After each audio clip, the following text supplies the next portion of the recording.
नमस्कार साथियों, स्वागत है आप सभी का अंकित इंस्पायर्स इंडिया पर। मैं हूं अंकित अवस्थी। अमेरिका, ईरान, इजराइल इन तीनों के साथ जो चल रहा घमासान है, अब ये दुनिया भर के देशों में पहुंचना शुरू हो चुका है। हाल ही में अपडेट एक ऐसी घटना का जिसमें भारत की सीमा तक भी अब इस युद्ध की आहट आ पहुंची है। बात की जा रही है एक ईरानी युद्धपोत की, वॉरशिप की, जो भारत की यात्रा पर था। यहां से लौटते समय उसे अमेरिका की सबमरीन ने निशाना बना दिया। मुश्किल से भारत के तट से 300 नॉटिकल माइल की दूरी पर रहा होगा। इतनी दूरी पर एक वॉरशिप को निशाना बनाया जाता है। सैकड़ों की संख्या में लोगों के लापता और मारे जाने की खबर निकल कर आती है। तस्वीरें जितनी भयानक हैं, इन्हें देखकर अंदाजा लगाया जा सकता है कि शायद ही इस दुर्घटना में कोई बचा होगा। यह जहाज डूबने से पहले ऊंची उठाई लेता हुआ है। जहाज पर लगी आग आपको दिखाई दे रही है। एक वीडियो भी इसका जारी हुआ जिसमें जहाज पर लगी आग दिखाई दे रही है।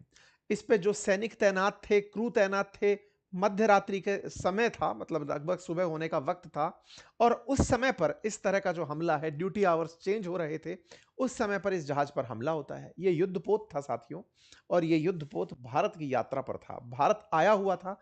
मिलन जो एक्सरसाइज है विशाखापट्टनम में, उसे अटेंड कर कर वापस लौट रहा था। तब तक अमेरिका, इजराइल मिलकर के ईरान से नहीं लड़ रहे थे। उस समय ये जहाज यहां पर था, ये वापस लौट रहा था। और जब लौट रहा था उस समय एक अमेरिका की ओयो क्लास सबमरीन ने इसे टारगेट किया, मार्क 48 टॉर्पीडो इस्तेमाल किया और इसे पानी के अंदर ही डुबो दिया। ईरान के 100 से अधिक सैनिकों के मारे जाने की खबर है। यह खबर इंडियन ओशन की है साथियों। अब तक फारस की खाड़ी सुर्खियों में थी, अब इंडियन ओशन सुर्खियों में है। इंडियन ओशन सुर्खियों में आने के बाद बड़ा सवाल यह कि ये जो युद्धपोत जिसका नाम IRIS आइरिस देना है, जो देना पहाड़ी के नाम पर इसका नाम रखा था, यह जहाज डूब तो गया लेकिन बड़ा सवाल छोड़ गया, और वो ये कि क्या भारत अब भी चुप रहेगा। भारत के जलीय क्षेत्र के इतने नजदीक, और तो और भारत से लौटता एक जहाज जिसकी खुशामदीद भारत की सुनिश्चितता थी। भारत चाहता था कि यह जहाज जो इतने दूर से चलकर आए हैं, ये अपने डेस्टिनेशन वापस पहुंचे। उसका इस तरह डूब जाना और भारत की तरफ से दुनिया भर में यह बताना कि मैं जाकर के लोगों की मदद करता हूं, डूबते लोगों की मदद भी ना करना, तमाम सवाल खड़े कर जाता है। इस युद्ध में भारत चुप क्यों है, ये बड़े सवाल हैं। और ना केवल इतना ही, इंडियन ओशन में कोई ह्यूमैनिटेरियन असिस्टेंस की जरूरत हो, आपके पास आया हुआ कोई देश का, सहयोगी देश का जहाज हो, उसके ऊपर त्रासदी होती है और आपकी तरफ से कोई सहायता नहीं भेजी जाती। ये तमाम सवाल है साथियों जो इस समय उठ रहे हैं। ये सवाल भारत की कूटनीति को लेकर है, ये सवाल भारत की वर्तमान स्थिति को लेकर है। और साथ ही साथ में अमेरिका ने जिस तरह से इस युद्ध के दायरे में अब भारत को भी खींचने का प्रयास किया है, इन सब के बारे में है। सवाल इसलिए बड़े हैं क्योंकि इन सवालों के जवाब खोजते खोजते कहीं ये रीजनल वॉर धीरे धीरे विश्व युद्ध में तब्दील ना हो जाए। क्योंकि यहां से आगे जो भी देश प्रतिक्रिया देगा, वो कहीं ना कहीं अमेरिकी गुस्से का शिकार बनेगा।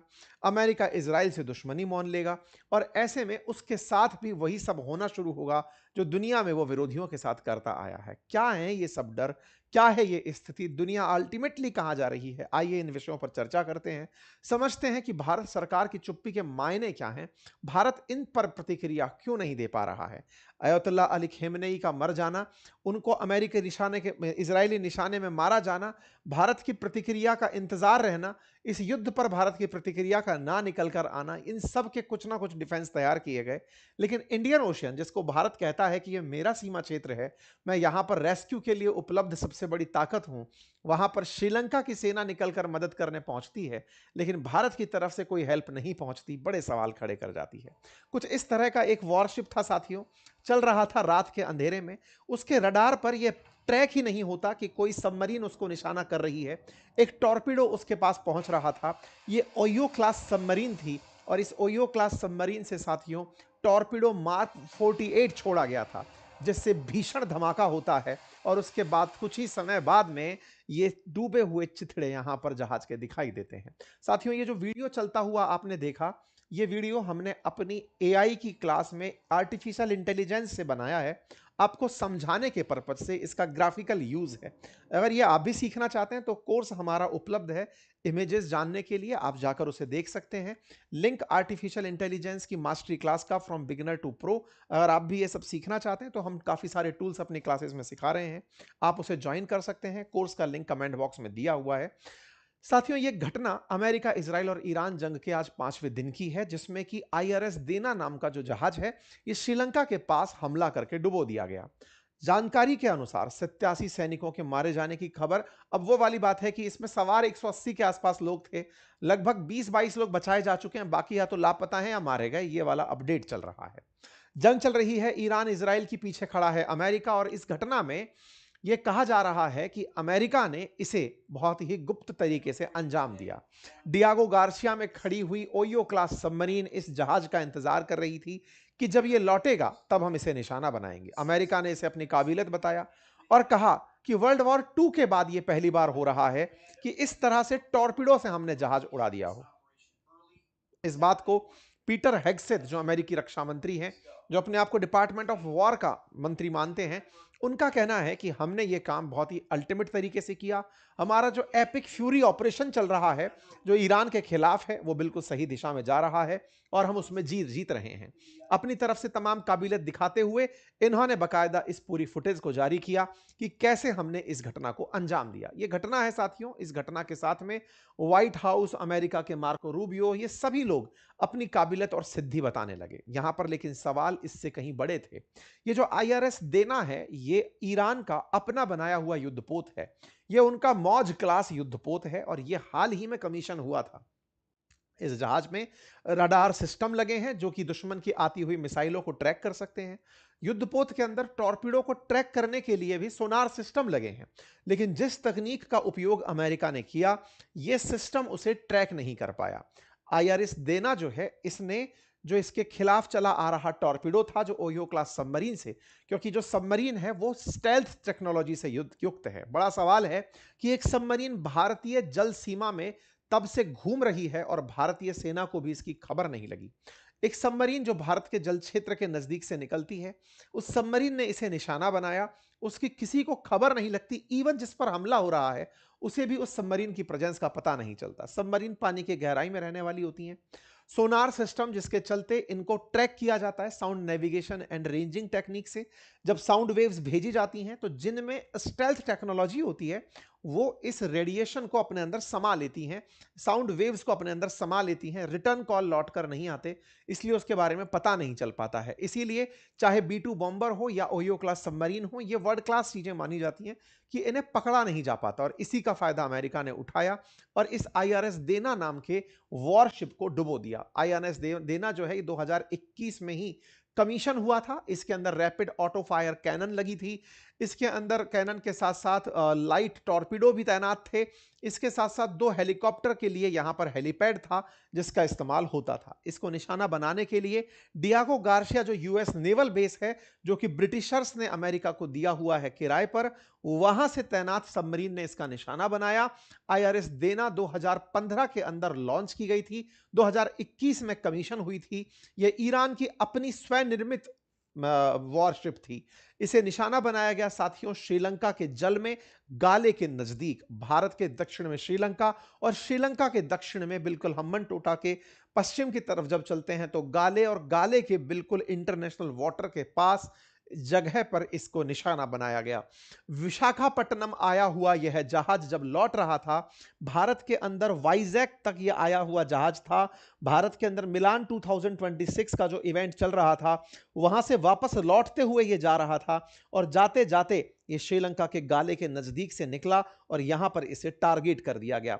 इसका टारगेट करना ऐसे समय पर जब ये भारत के ही जलीय सीमा क्षेत्र में जा रहा हो, लेकिन श्रीलंका के बिल्कुल नजदीक से निकल रहा था, तो भारत की एक जिम्मेदारी से फ्री था कि हां भाई, भारत के अंतरराष्ट्रीय वाटर में इसे निशाना नहीं बनाया गया है, श्रीलंका के में निशाना बनाया गया है और उसे गाले के नजदीक निशाना बना दिया जाता है।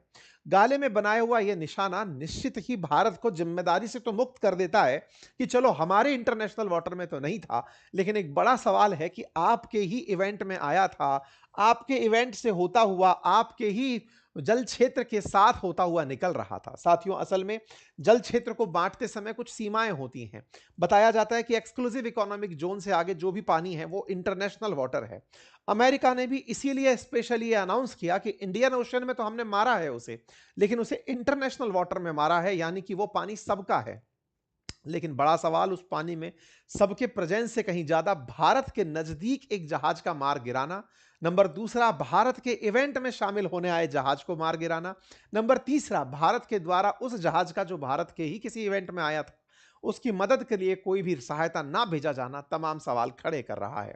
साथियों, सबमरीन्स हालांकि अमेरिका के द्वारा दुनिया भर के तमाम वाटर क्षेत्र में भेजी जाती रही हैं, लेकिन इस तरह की यह हरकत करके इन्होंने वर्ल्ड वॉर टू की घटनाओं को जीवंत कर दिया है। उस समय पर टॉर्पिडो और गुप्तचर एजेंसीज के द्वारा इस तरह की हरकतें की जाती थी। आईआरएस देना पर हमला जो अमेरिका के द्वारा किया गया है, निश्चित ही इससे बहुत ज्यादा सेटबैक ईरान को लगा है, और ईरान को लगे इस सेटबैक के साथ साथ वर्ल्ड में एक चिंता बढ़ी है कि ये वॉर जोन अब बड़ा होता चला जा रहा है। पहले ये ईरान और ईरान के सामने पर्शियन गल्फ तक सीमित था, लेकिन अब इसे इंडियन ओशन में भी निशाना बनाया गया है। इससे प्रतीत होता है कि अमेरिका इस वॉर के क्षेत्र को बड़ा करना चाहता है, और क्षेत्र को बड़ा करके दुनिया भर की अर्थव्यवस्थाओं को अपने मतलब कुचक्र में बांधना चाहता है। खैर, श्रीलंका के द्वारा 32 ईरानियन सैनिकों को बचा लिया गया, इसका अपडेट दिया गया। ईरान श्रीलंका की जो मिनिस्ट्री है उसने बकायदा बताया कि इंटरनेशनल वाटर्स के अंदर ये जो घटना घटी ये बिल्कुल कहां पर थी उसके बारे में जानकारी सदन को दी गई, और यहां पर बकायदा ये अपडेट कराया गया दुनिया के देशों को कि हमने किस तरह से उनकी मदद करने का हर संभव प्रयास किया। श्रीलंका ने ह्यूमैनिटेरियन असिस्टेंस दी।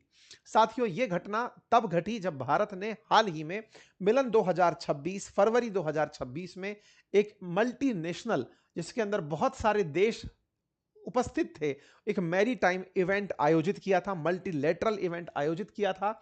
यह विशाखापट्टनम में 15 से 25 फरवरी के बीच आयोजित किया गया कार्यक्रम था, जिस कार्यक्रम में 42 शिप और सबमरीन और 29 एयरक्राफ्ट शामिल हुए थे।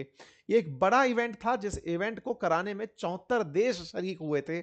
इस इंटरनेशनल फ्लीट कार्यक्रम जो कि विशाखापट्टनम में था, इसी के अंदर 74 कंट्रीज में से एक ईरान था जो भारत के इस मल्टीनेशनल इवेंट में आया था। साथियों, यहां पर उस समय जब ये आया था, ईरान का जहाज जो भारत के अंदर मित्रता निभाते हुए हमारे एक्सरसाइजेज में शामिल हुआ था, उस समय की तस्वीरें हैं। उस समय ईरान के ये सारे के सारे मतलब नेवल सैनिक हैं, दिखाई आपको दे रहे हैं। ये उस दौर की जब आज से मात्र 10 दिन भी कहां, हाँ 10 दिन, अधिकतम 10 दिन पहले की, जिस समय विशाखापट्टनम में इस तरह की मिलन एक्सरसाइज आयोजित की जा रही थी। तो मैरीटाइम कॉर्पोरेशन के नाम पर हमारे रक्षा मंत्री के द्वारा तस्वीरें साझा की गई थी। साथ ही साथ में हमारी जो ईस्टर्न नेवल कमांड है जो इसको आयोजित कर रही थी, उसके द्वारा ये सारे अपडेट बताए गए थे कि कहां पर यह घटना आयोजित हो रही है, कहां पर यह इवेंट आयोजित हो रहा है। मिलन का कैमरेडियन कॉपरेशन एंड कोलैबोरेशन करके एक इवेंट का नाम रखा गया था।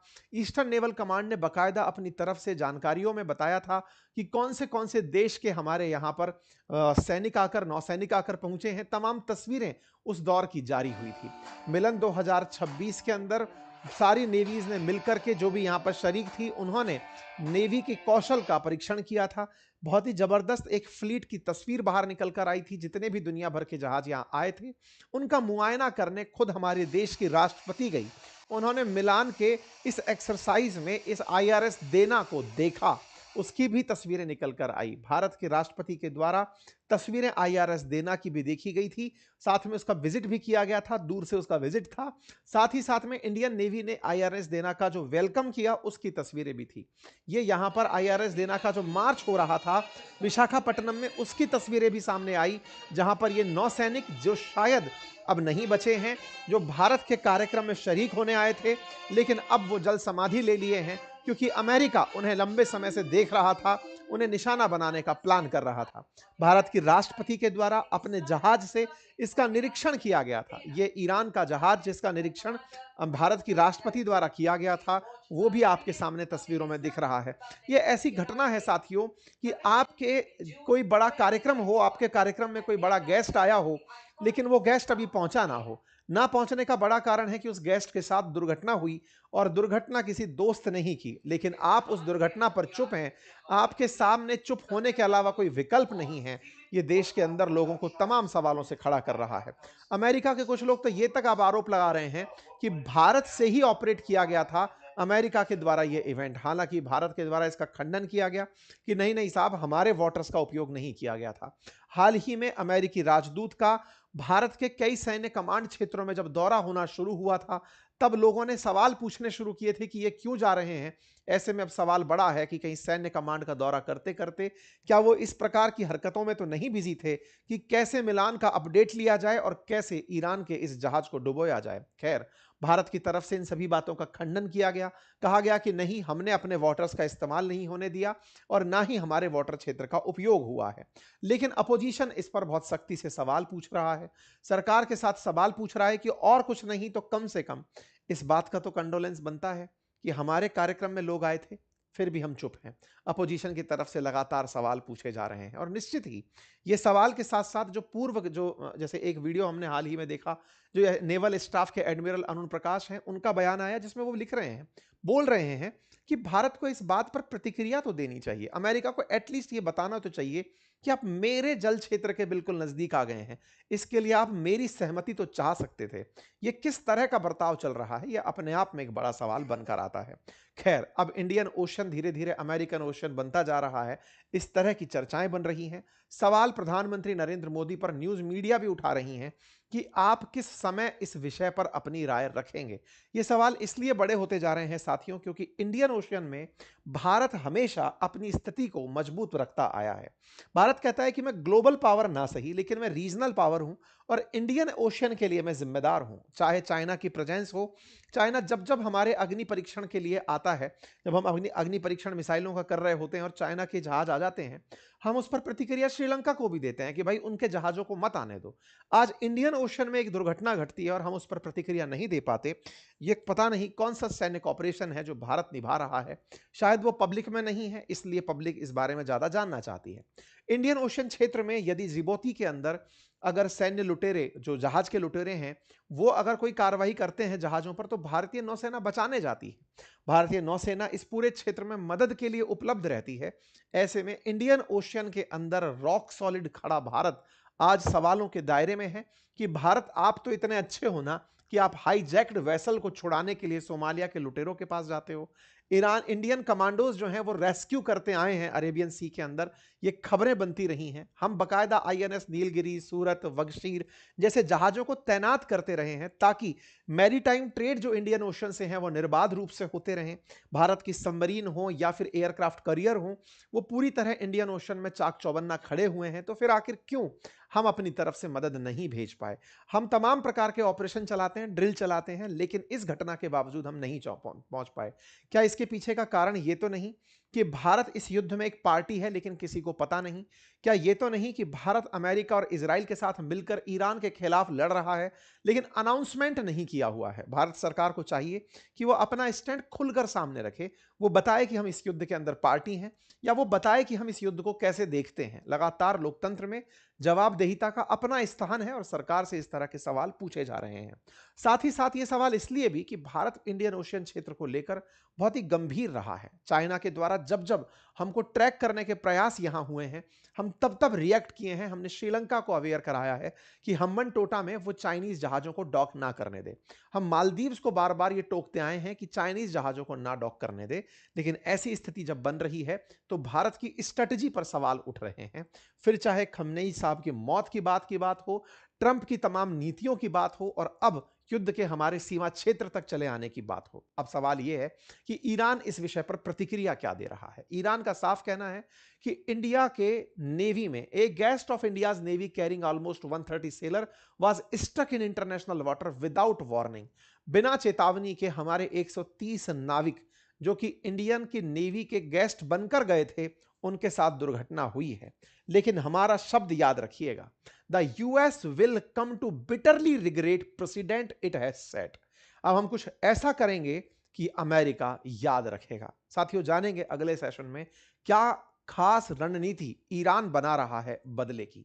फिलहाल के लिए इतना ही। जानकारी पसंद आई हो तो साथियों से साझा करें, चैनल पर नए हैं तो सब्सक्राइब करें और अपनी राय कमेंट बॉक्स में जरूर रखें। हो सकता है कुछ बातें हमारे नजर से छूट रही हों, आपको पता हो, आपको बताना हो कि सर इस कारण से भारत हो सकता है चुप हो, जरूर बताएं। और ये जो आप एनिमेटेड वीडियो देख रहे हैं चलते हुए इस जहाज के गिरने का, ये वीडियो हमने अपनी क्लास में बनाया है, एआई वाली क्लास में। ये इमेजेस वगैरह सब अगर आप चाहते हैं तो इस कोर्स को ज्वाइन कर सकते हैं, लिंक कमेंट बॉक्स में पिन है। आपका समय शुभ हो। धन्यवाद।